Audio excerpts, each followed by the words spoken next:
Welcome sa Tagalog Horoscope, ang iyong gabay sa pang-araw-araw na buhay. Hatid namin ang pinakadetalyadong horoscope na magsisilbing gabay mo sa pera, trabaho, pag-ibig, kalusugan, at swerte. Naway magtagumpay sa buhay ang lahat ng ating tagapakinig at subscribers sa buong mundo. Maraming salamat sa pag-subscribe at tanggapin ang siksik, liglig, at umaapaw na biyayang hatid ng Tagalog Horoscope.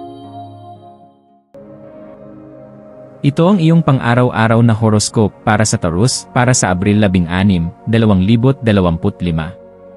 Habang sumisikat ang araw ngayong ika-16 ng Abril, hayaang yakapin mo ang masaganang enerhiya ng pag-aaruga na bumabalot sa iyong paligid.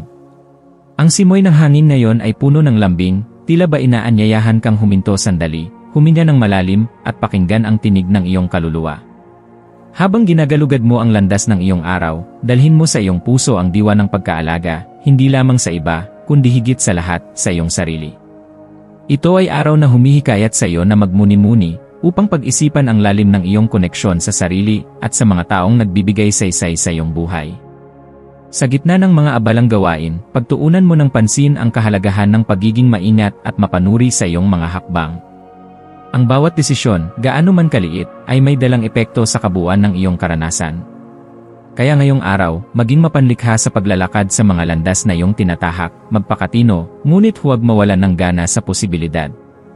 Ang bawat hakbang ay maaaring maging isang paalala na ikaw ay buhay, at na may kapangyarihan ka upang likhain ang direksyon ng iyong kapalaran.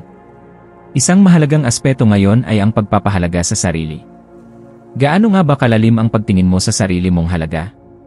Paano mo ipinapakita ang paggalang at pagmamahal sa iyong sarili? Sa araw na ito, hamunin ang sarili mong isaisip kung paanong ang pagiging pinahahalagahan ay nakaapekto sa iyong damdamin, kilos, at desisyon. Madalas nating inuuna ang ibang tao, ang kanilang mga pangangailangan, ang kanilang mga opinyon, ang kanilang damdamin. Ngunit ngayong araw, bigyan mo ng panahon ang sarili mong boses. Ibigay mo rin sa sarili ang uri ng pagmamahal na bukal mong ibinibigay sa iba. Ang simpleng gawaing nagpapakita ng pagmamalasakit sa sarili, tulad ng maagang pagtulog, pagkain ng masustansya, o paglaan ng tahimik na oras sa kalikasan, ay may kakayahang ibalik ang iyong panloob na balanse. Ito ay hindi pagkasayang ng oras, ito ay isang panata sa iyong sariling kabutihan. Kapag natutunan mong pahalagahan ang iyong sarili sa paraang totoo at tuloy-tuloy, mas lumalalim din ang iyong kapasidad na magmahal, umunawa, at magbigay ng liwanag sa buhay ng iba. Ngayong araw din, nararamdaman ang udyok ng kuryosidad at pagnanasa sa pagkatuto. Ang hangin ay puno ng imbitasyon mula sa universo, subukan mong buksan ang isipan mo sa mga bagong pananaw, bagong ideya, at bagong direksyon. Huwag kang matakot magtanong. Huwag kang manghimi sa hindi pa nalalaman. Sa pagbubukas ng iyong isip, binubuksan mo rin ang pintuan ng kapalaran. Maaaring may ideya kang mapulot mula sa isang aklat, isang simpleng usapan, o kahit sa katahimikan ng sariling pagmumuni-muni. Ang mahalaga ay handa kang makinig at sumubok.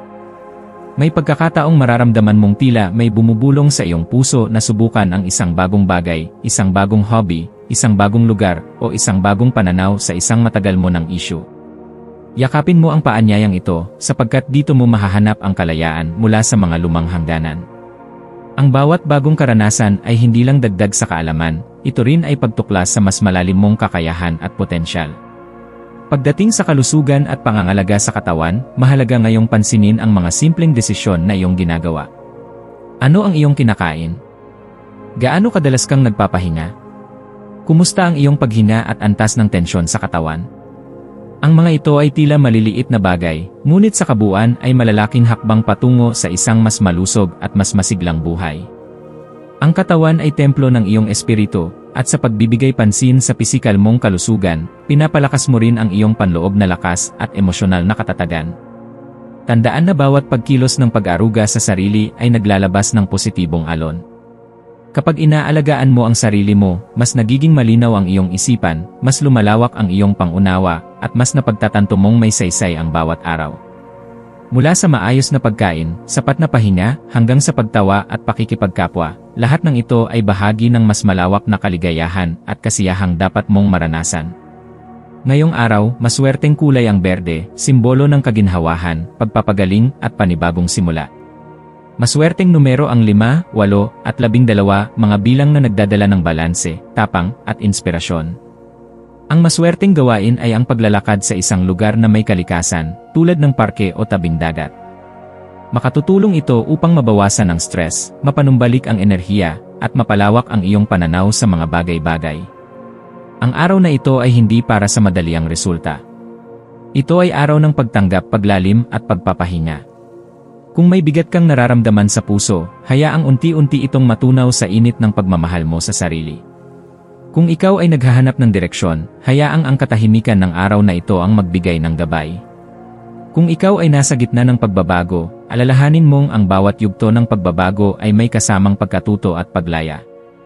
Bilang pangwakas, isipin mong ang bawat sandali ngayong araw ay may hatid na biyaya.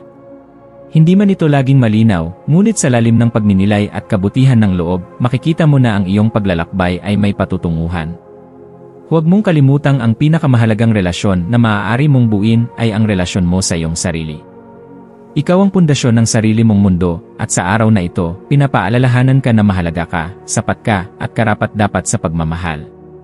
Sa huli, yakapin mo ang araw na ito na may pasasalamat.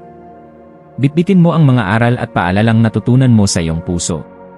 Hayaan mong ang pagmamahal, pag-aruga, at pag-asa ang siyang maging gabay mo sa bawat hakbang. Tandaan, ikaw ay nasa tamang landas, isa kang matatag, mapagmahal, at makapangyarihang nilalang. Sa bawat paghina, sa bawat hakbang, tinatahak mo ang isang buhay na tunay na sayo.